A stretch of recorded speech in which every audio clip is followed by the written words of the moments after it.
Thank you, Carl, so much for taking this time. I know Carl's been a tremendous resource for us, and I highly encourage you guys to reach out to his company and organization to get fantastic jobs in your own community. You guys can ask all the questions you want. We have an insider here who will help us unpack this a little bit. So again, don't hesitate to bring those questions up and we'll respond to them throughout the live event. Becoming unemployed is such an emotionally traumatic moment for a lot of people. How do you help them? What do you tell people? How do you encourage people through those moments? Sure.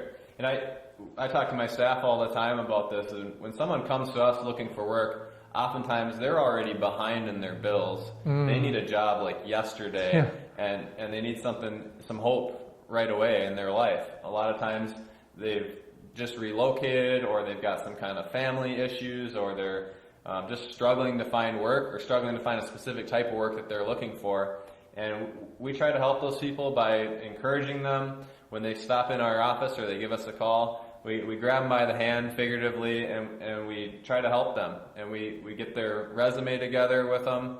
We put them through an interview process where it's less of an interview process and more like, all right, let's figure out how we can work together to get you out on a job that you like.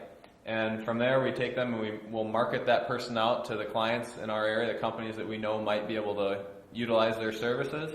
And so we're trying to help them every step of the way to make it as easy as possible to find that new position. I love that. You're like partnering with the people to help them get to where they need to be. Right. And in fact, Lucas in my office, he always says, think of this more like I'm partnering with you. He uses that exact phrase than an interview when they come in to see us.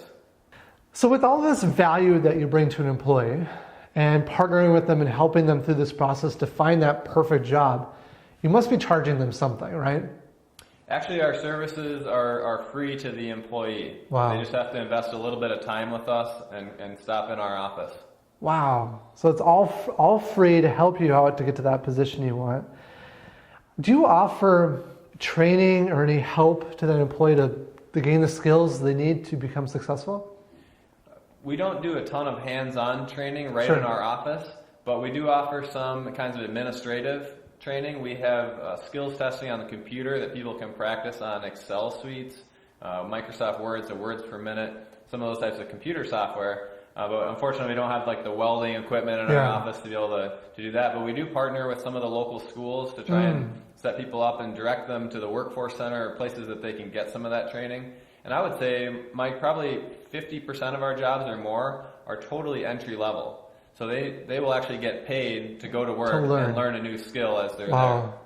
Wow.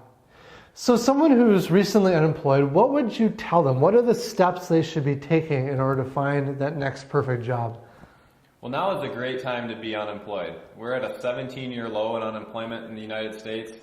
In our area here in Minnesota, and specifically the Twin Cities, it's even lower still. It's a very tight market. And that's good for an employee. That means that there are a lot of opportunities out there. There are currently more jobs open, listed online in the United States than there are unemployed people. And that's the first time that's happened since they've tracked both those statistics. Wow. So it's a good time to be unemployed. If you do find yourself unemployed, I recommend get to work on your resume right away. Get that thing beefed up. Try to keep it to one page. Simple is good. It doesn't need to be a book, because a lot of these hiring managers out there, they're looking and they're glancing through them and they're going through them pretty quickly. So make it short and sweet, but sell yourself. Showcase your skill set. Showcase your work experience that might be related to the type of work that you're looking for. And then market yourself in as many different avenues as possible. There are tons of free websites out there that will list your resume that employers are looking on to try and find you. There's things like if you like getting out and speaking to people, there's networking groups. Tap into your network. If you're on Facebook, let your friends know that you're looking for work and see if they can help you out. Just market yourself in as many different avenues as you can. Yeah. So I know when you're filling out or putting together that resume, I've heard statistics like, every hiring manager will only look at your resume for 6 seconds or something like that. Is that true? I heard that a similar statistic when I first graduated from school and I was out there putting my resume out, and I heard something like that, 5 or 6 seconds, all they look at it. And I would not be surprised if that was true, yes. How, if you only get 6 seconds on one sheet of paper to show yourself off as a candidate, I mean, What are employers looking for in that 6 seconds? What can they even hope to understand about you? Well, they're glancing through. The most important thing that I look at, which doesn't take very long to see on a resume, is how many different positions has this person had over the last X amount of time.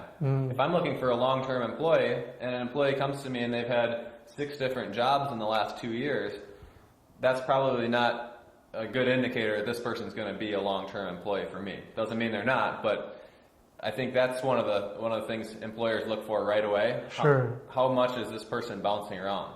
So that means for an employee, even if your job isn't a perfect fit for you, it might be worth it to stick it out for a year or so until you build up some decent work history, so then you can take that on to the next employer. And they're also looking at the types of work that you've done, showcasing your skill set that you have, and maybe your education. Those are the big ones. When employers are looking at how frequently you've changed jobs, at what point does a typical employer say, that's an appropriate amount of time? Is that a year or 2 years? Or are they looking for people to stay in the position at 10 years? It really depends. I just spoke to a company last Wednesday or Thursday down in Lino Lakes, Minnesota. They do very high-tech metal machining. And he said, if a person's not going to be here longer than 2 years, I don't even want to look at them, because that's how they're so custom and the training is so high level. It takes them a long time to train someone, so they don't get any return on their investment until they've been there well over 2 years. And of course, they've got about a dozen employees, and the average one's been there over 20 years, so they're doing pretty well with retention. But it really depends on the position. Some of our much lower skilled positions, they don't really care as long as you're willing to show up with a good attitude and work every day.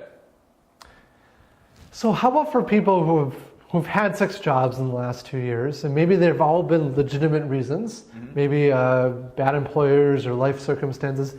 How does someone overcome that 6 seconds that an employer is looking at that fact? Is there anything they can do? Well, I think it's easy to look at someone on paper and just write them off. It's a lot harder to do that when someone is standing in front of you, and you develop a relationship with them and you communicate with them directly. And you might overlook some of those things that if you just look at the resume the first time, you just pass it by. But if you actually speak to that person and you communicate with them, you might find that they'd be a very worthwhile hire. So putting yourself out there, networking, speaking to more people directly, in addition to just having the resume out there, is probably a good idea for those people. I suppose from the employer's perspective, they might have 100 resumes in front of them, and their whole goal is to get that down to a more manageable list. So they're looking for easy ways to just nick off those groups, right? Exactly. But you're right. Networking, what I've heard, and you can tell me if I'm wrong in this, but I've heard that many of the jobs in the United States have actually come from networking, right? That's how a lot of people get some of the best jobs. Is that true? We've heard this old saying, it's not what you know, it's who you know, and I think in a lot of cases that's true. I was speaking to a business down in Hugo, Minnesota last week as well. A couple of years ago, they didn't have an opening right at that time, but the same gentleman showed up every day at 6 a.m. for 2 weeks straight. And eventually they said, all right, if you're this dedicated, we're going to give you a job regardless. So I think the face-to-face interaction and showing up to those networking events, things like that, can be very helpful. I suppose, yeah, because you look back in the employer's perspective, they have 100 resumes, they go through it, trim it down to a list of 6, but then they might have 2 people who are standing in front of them through networking, through other kind of means.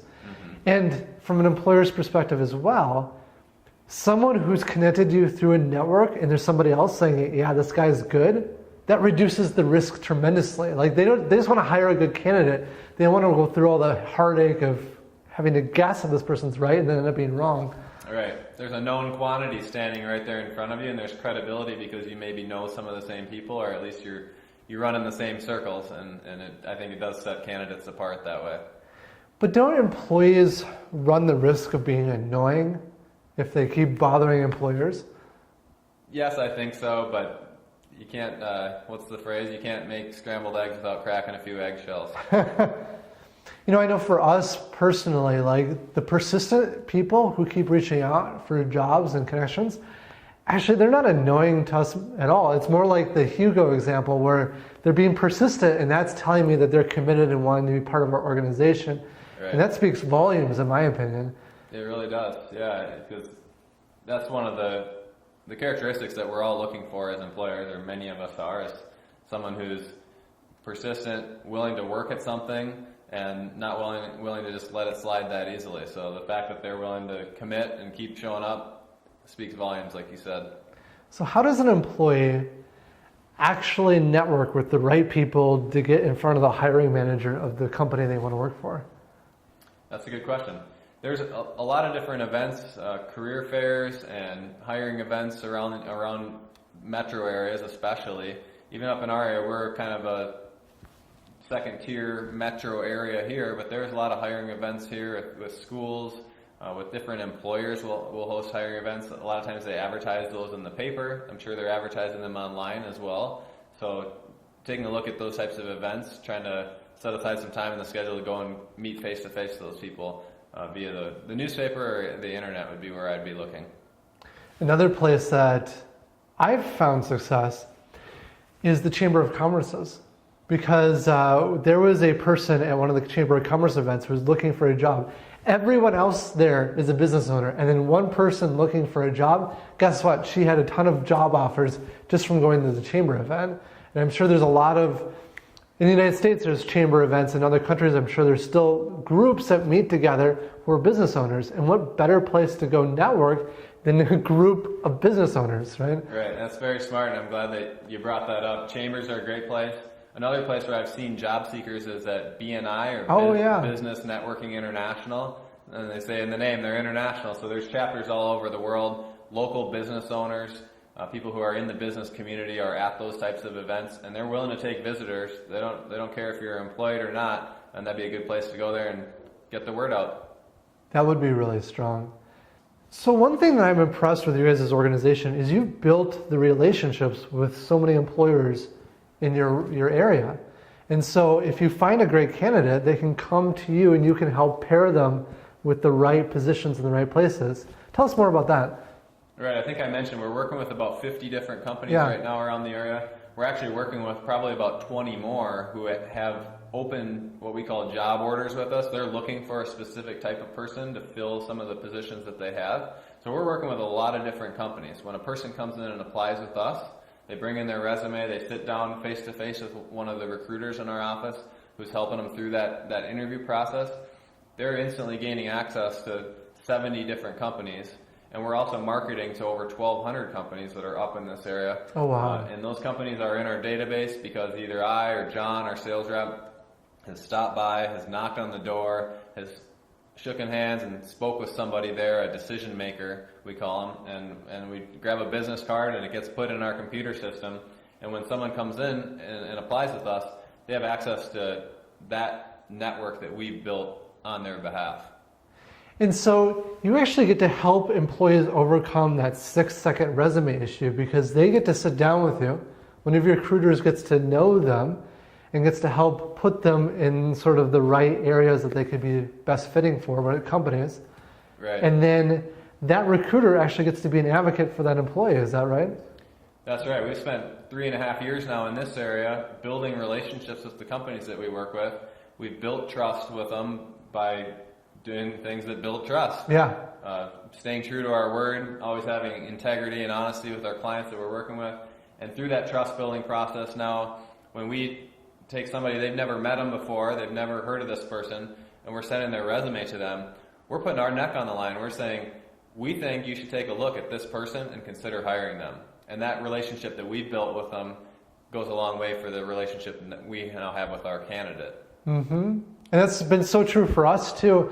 We have a number of employees we've hired through Carl, but Carl will send us an email, or one of your recruiters will send us an email and say, you have to check out this candidate. We think they would be a good fit for your company. And we trust Carl because he knows our company. He knows the kind of people that we look for here. And almost always those candidates turn out to be successful people. And so that just makes our life as an employer so much easier when we have someone like Carl to step in and give us fantastic candidates. Well, I'm glad to hear that. And we handle the first half of the equation. The employee applies with us. We think they're a good fit. We're going to send them out. Now it's up to the company to retain this person. And you guys here at Norhart, Kason do a great job retaining those employees through strong leadership and employee retention, the other things that go into that. Yeah. So this is just one branch. I mean, you have the larger organization has branches all over the United States and a few different countries, right? Right. Want to share with us about that?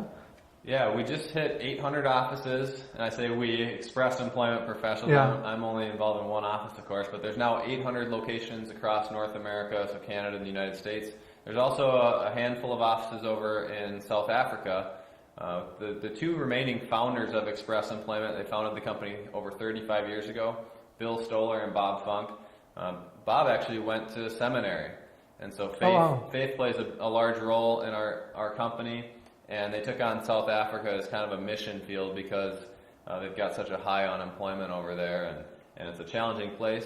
But we've been helping people over there for the last few years to help them get to work. That's great. Yeah, I get a number of people from South Africa reaching out because I think, I might be wrong on this, but I think I read it was like 25% unemployment over there. It's very high. It's a challenging place to find work for sure. But you guys would be a good resource to try to connect and find the right employers, especially when it gets to be such a high unemployment rate.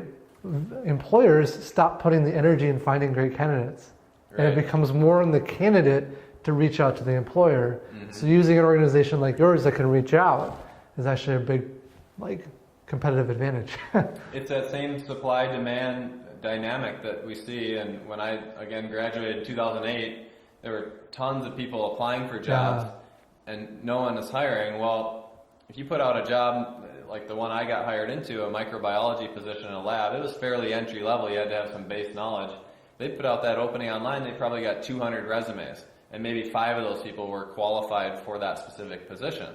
Well, so the staffing company would pare down all 200 resumes, they'd find the 10 that might be qualified, and they bring them into interview, and then they send them the 5 who are really going to be a good fit for that company based on what they know. So it goes both ways depending on the cycle we're at in the economy. So help us understand the employer's mindset. What kind of candidates are they looking for? Well, it really depends from employer to employer, but some of the things that I've understood in speaking with literally thousands of business owners in Minnesota and Wisconsin over the last 5+ years that I've been with Express. And I'm kind of like a consultant in a way almost. Yeah. I get to go out and talk to business owners and hear exactly what they're looking for in an employee. And the things that they say again and again and again are attitude. Attitude's huge. Hire for attitude, train for skills, a lot of people say. Yeah. And reliability is another big one. You can't be successful if you're not there consistently. So attitude and reliability are the 2 biggest ones that I'd say. And then you get into specific skill sets that different types of companies are looking for, and those are more technical kinds of skills that require education or on-the-job training. But the universal skills that people can use to find work and keep work are attitude and reliability. Awesome. How does a candidate show those 2 skills off to an employer? Well, it goes back to the resume we talked about before and having good solid work history. It's things like not talking negatively about your past employer or maybe other people in your life in the interview process. It's having a firm handshake and a nice smile at the person you're meeting, the hiring manager that you're meeting, and just trying to exude that good positive energy that makes up a good attitude towards them. And as far as reliability, that's harder to show up front, but you can speak to reliability and explain to them that when you say you're going to do something, you're committed to it and you're going to do it, and then go out and prove it in the first few days on your job. Yeah. What are some common mistakes you see employees make? Common mistakes? Do you mean more on the job, or you're talking in the application process? I guess the application process. In the application process. Well, I see far too commonly are spelling errors on resumes would be one. And you mentioned, the hiring manager is going through these things every 6 seconds. Let's say you're a hiring manager and you require strong attention to detail for the type of job that you're filling. Maybe you need to put out very high quality products and you can't have any mistakes. You're going through resumes and you see a mistake in that resume, that's probably an automatic disqualifier. Mm-hmm. So use spell check, have someone proofread your resume before you send it out. That's a fairly common one that I see. Underdressing for the interview can be an issue. Most of the positions that we have, or a lot of them, it doesn't matter. You don't need to dress to the nines to go to the interview and get placed out in the jobs we have. But it doesn't hurt to throw on a button down or a collared shirt, some slacks or pants that don't have big tears in them and that kind of thing, and just try to look as presentable as possible. And everybody's in a different situation. I mean, we work with people who unfortunately maybe don't have access to a hot shower every single day, and we're perfectly willing to work with those people. Just do the best that you can to present yourself well in an interview. Other things, I mean, we see a lot. We interviewed over 600 people last year in our office. Actually over 1,000 last year. One of our recruiters interviewed over 600 himself. So we see a lot of people and a lot of good things happening, and sometimes some things that we wonder about. People swearing in an interview would be one that we've heard, and I don't recommend swearing with someone who you just met who's trying to help you find work. Doesn't mean it's a disqualifier, but you never know, it could be. So some of those kinds of mistakes. Yeah. Well, I'm about to turn the tables a little bit and ask more about what it's like running the business. But again, if you guys have any questions, or do I see a question? If you guys have any questions, don't hesitate to reach out and ask those. How about just one more fun question before I dive on the employer side? What are some of the common mistakes that employees have when on the job? Well, employee mistakes on the job. Probably some you can't talk about, but the first place that my mind goes to is work comp, which is workers' compensation for injuries and things, which is rarely ever, if ever, funny, of course. But we see those types of things happen. And I think that's important that we speak to that as well. A high percentage of work comp injuries happen within the first couple of months on a job, statistically. And so it's really important when you get into a new place and you're not familiar with the equipment. Make sure that you feel comfortable working on it. If there's especially heavy machinery or moving parts, keep all your fingers out of those places until you've been especially properly trained on it to know. And if there's ever anything you're uncomfortable with, make sure you speak to a supervisor and make sure that the safety guards are in place and those kinds of things, because those can be, work injuries happen that fast and they can have very lasting impacts on a person's life. So that's the big mistake that jumps to mind.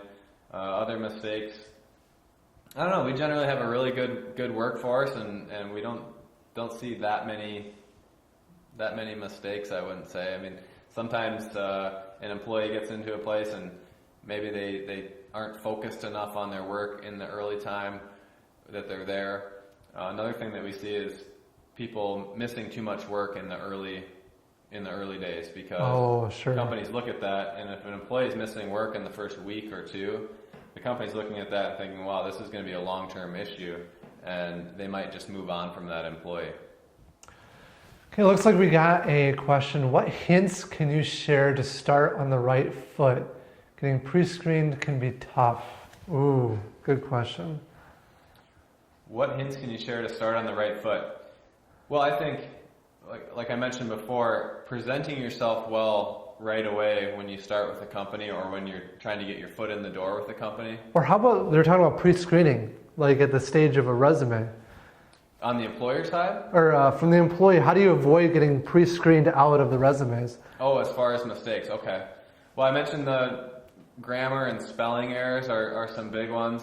I think, go ahead. Oh, how about like keywords? I hear people talk about that regularly. Like they're trying to add keywords to their resume because there's automated systems that I've heard of that read resumes and kick out ones without. Is that true, or is that all folklore? And I don't know all the specifics of it, but I'm sure it's true. These technology is really driving human resources at this time, and it's only going to grow. And companies like Indeed are searching resumes, and I have Indeed resumes that show up in my inbox every single week based on certain keyword searches that I put in there. So the more types of those keywords you can put in your resume that are going to show up in a search like that, the better. So it's really important. Showcase your skills, showcase all of your skills, put those keywords in your resume so that when Indeed or companies like that, CareerBuilder, Monster, they're searching resumes, they pick out those keywords and they send you to the types of jobs that you're looking for. Wow, it's such a different world, an employee having to think about keywords to put in a resume. How does someone even, first off, I think it's a little frustrating. I wish there was a way to like really showcase who you are without getting pre-screened on keywords. But given the world of where it's at, how does someone go about figuring out what the right keywords are to put in a resume? That's a good question. I think probably start by, and I'm a big believer in journaling and writing down my thoughts and planning and that kind of thing, but take a piece of paper out and start thinking, brainstorm about what is your ideal job that you want? What's a career that you want to get into? And think about that and write about it, and then see what kinds of skills do I have that are going to help me get placed into this type of a position. And then make sure you showcase those skills and cover everything that you can in a short resume. And I'd imagine if you could find other successful resumes, that you could pull keywords out of there. Is there any resources out there to see other successful resumes? There's tons of resume resources. If you go to Google and type in resume help or resume resources, I'm sure you'll get lots of help with that. You can see other people's resumes. A person can go on in a place like Indeed and you can search resumes and see what other people are putting on there. Oh, so that might be a really good. For a free account, but you can see them. Oh, that would be a really big resource. How about, I see we have another question coming in, but one other question along this one. How about, I've seen companies like require like video interviews or video questions being answered at the beginning. How does a candidate navigate that, and how again do they avoid getting totally pre-screened out of getting an actual real interview? Yeah, I've seen those as well, and I think those are, especially larger companies are using those more and more simply for logistical purposes, so the person doesn't have to drive all the way to their location, and it's easier to manage time when you're dealing with interviews coming in over the computer. As far as navigating those, I had a couple of those when I was really looking for work, coming out of college. I haven't had as much experience with that here recently, but at Express we do phone interviews now. We've actually kind of changed our model because there's so many jobs out there that a lot of times an employee says, if I got to drive a half an hour to go to an interview or 45 minutes or an hour, we're not even going to do it. You're making it easier for the employee. So we're making it easier for the employee to just call us. We do a basic interview over the phone. Then we can identify right there on the phone 2 to 3 positions oftentimes that we think they might be a good fit for. Then we invite them into the office. So they know that if they're going to invest their time and their gas money coming in to see us, that we actually have a position for them lined up. Another great way to avoid pre-screening is simply by using a company like Carl's, because again, they'll get to know you, so you avoid the pre-screening, and then they can advocate for you, which is strong. Okay, another good question here. How would you handle internal candidates for an open position within a company? Ooh. Well, again, it goes back to a known quantity. An internal candidate is someone you have experience with. They've worked with your company, maybe not with you directly, but you can speak to the people who they have worked with, a department supervisor, someone like that, and see what their strengths are, see if they'd be a good fit based on their experience and their skill set for a promotion. And I think companies that I work with tend to look at internal candidates first for promotions because, again, they're a known quantity, and bringing someone in from the outside who looks like on paper they've got the leadership skills or the skill set required for that kind of promotion, oftentimes what they say on paper doesn't necessarily match up with what you get. Yeah, it's kind of, it's like a statistics equation. It's more about like if this candidate who's interviewing with you only has a 50% chance of working out in the long run, but an actual person in your company, you know who they are, there might be a 90% chance of working out. So I'd rather go for the 90% than the 50%. This makes it all much harder for external candidates to really shine above. Any tips for them? Absolutely, and I think too, companies, like I said, most of the companies that we try to work with, they're looking to give promotions to those candidates who have started at the bottom and worked their way up as much as possible. They're going to try and promote that internal candidate if they can. Okay. Well, let's dive into the company side. What was it like jumping into and starting your own business? And was that a challenge?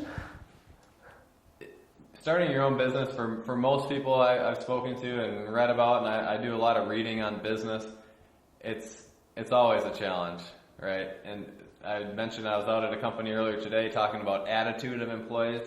That gentleman started a company out of his garage 8 years ago, and he's now the lead welder, the lead developer of their website. He's the one that's programming their CNC machines in the shop. He's the guy that's developing the prototypes for the materials they're putting out. He's the quality control inspector. He's doing the shipping. He's required to set up payroll and benefits. He's the hiring manager. He's doing everything. And that's typical for a small business owner, is you have to wear a lot of different hats, and you have to get used to running with chaos. And maybe most importantly, you have to be willing to work really hard. Yeah. And it was challenging getting started in this business, but what I always went back to was just learning, reading as much as I could, which gave me confidence that I knew enough to take that next step, because you're not going to just jump from being an employer, not owning your own business, and all of a sudden be super successful. Yeah. There's a lot of learning that has to happen along the way. Yeah, a lot of failure before you see that success. Exactly. Any tips for unemployed people? Would you recommend ever for them to start their own business, or would you encourage them to find a job? Well, it never hurts to have both, and these days people talk about a side hustle. It's easier than ever to get a side hustle these days. A person can, just with an app on their phone, you can drive for Uber, for example, or do deliveries. I heard someone recently say, here, start your own business. Go down to Walmart and get a big package of bottled water. You can buy it for $4 and take it to an event on a hot day, and you sell them each for $1. And then you invest in, now you can buy 3 of those. And so if you're looking, there's tons of ways to make some money on the side. Of course, it doesn't hurt to have structure of being an employee, working for a company that knows what they're doing, can train you on things, can give you benefits and those types of things. But you can have a side hustle at the same time and start your business that way. That's good advice, doing both. So we're getting close to the end of our discussion here, but if you guys have any final questions, don't hesitate to bring them up. So what has been the biggest challenge from when you started the business you're in now to getting to where you are today? The biggest challenge, I think, is just getting traction in your market and getting enough people to be aware of what we're offering, because we know we're offering a good service. We're helping local people find work with local companies, good local companies. But it's getting the word out to those companies and to those people, letting them know who we are and what we do. And so it's really that marketing and sales component of it, to get them to give us a call and come on in, interview with us, and see how we can help them. Well, as we're wrapping up, Carl, do you have any final words of advice for a new employee or someone looking to find a job or even starting a new career? My words of advice would be, first and foremost, be confident in yourself. Try to have some hope for your process, because without hope and without some confidence in yourself, it's very difficult to take that first step. And as they say, it's impossible to eat an elephant all in one bite, but you can do it little bites at a time. So have the confidence to take that first step, and then as a result of that action, you'll start gaining confidence. So take the first step, be confident. That's my advice. Awesome. Well, thank you for taking the time with us, Carl. Thank you, Mike, and we appreciate Norhart and what you guys do, and we appreciate working with you. So thanks for having me on. Awesome. Well, this wraps up today's session, but make sure to connect with us, because we have a lot of future new fun events that will be coming down the pike. So look out for those.